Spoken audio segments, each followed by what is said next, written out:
Driving through water, whether it's on the road or off-road when you're crossing creeks and such, demands some serious attention. Sure does.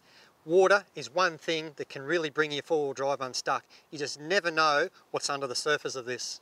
First thing that comes to mind is water depth. Always walk water crossings before driving them. And again.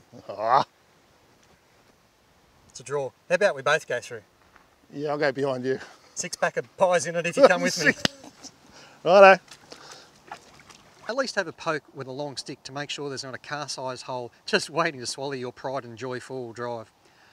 While it may be a little off-putting to walk through some water crossing, it really pays to check the suitability of driving it. If the water's too deep, forget it. It's not worth the risk of destroying your four-wheel drive. I mean, well, you look at this depth here. Yep. This would be what? Getting close to a metre in the wheel ruts? Yeah, just a little bit over a metre. It feels like a metre to me. My metres are taller than your metre. Yeah, I'm starting to sink over this side, look. Yeah, That's but the good. base is nice and solid. It's gravelly down there. Oh yeah, And- it's doable. And even though it's shallower off the sides, it's muddy and slippery. So Yeah. I reckon you're better off sticking right in the middle. Yeah. You won't get bogged, and I reckon you'll plough through this all right. Yeah, I think a nice steady pace. And what about the bottom? That's where the vehicle's weight will fall. Aside from the depth, the firmer the base of a water crossing is, the more likely you'll get through unscathed. Soft, sandy bottoms or deep ruts and mud make the crossing all the more difficult. If we don't have a water bray, you can jerry one up. Bit of rope and a good piece of canvas, and or even a cheap plastic tarp, one or the other.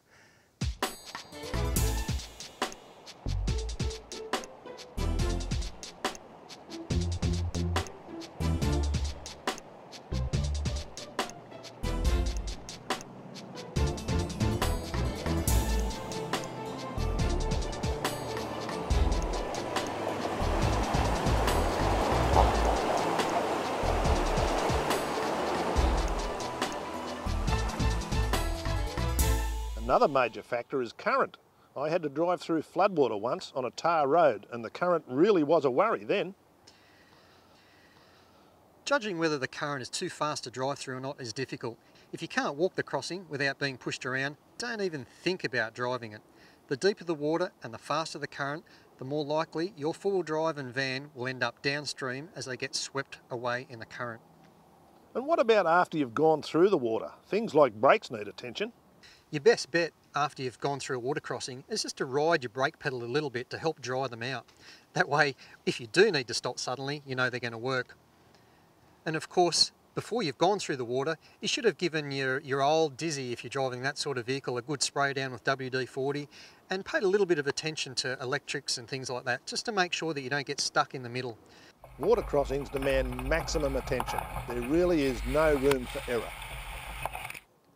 I once saw a bloke in a flood hanging onto the lid of his 4B waiting for help. He'd have been a bit more comfortable if he'd had a powerful 4x4 roof rack to sit on. The powerful boys make them for most four-wheel drives and they really are a solid bit of gear. In my case, they need to be, because Jack the cameraman gets up on top of my troopy to shoot his pretty pictures, and he ain't no ballerina. The powerful racks can carry a really serious load and have built-in brackets for lights, radio antennas and spotlights.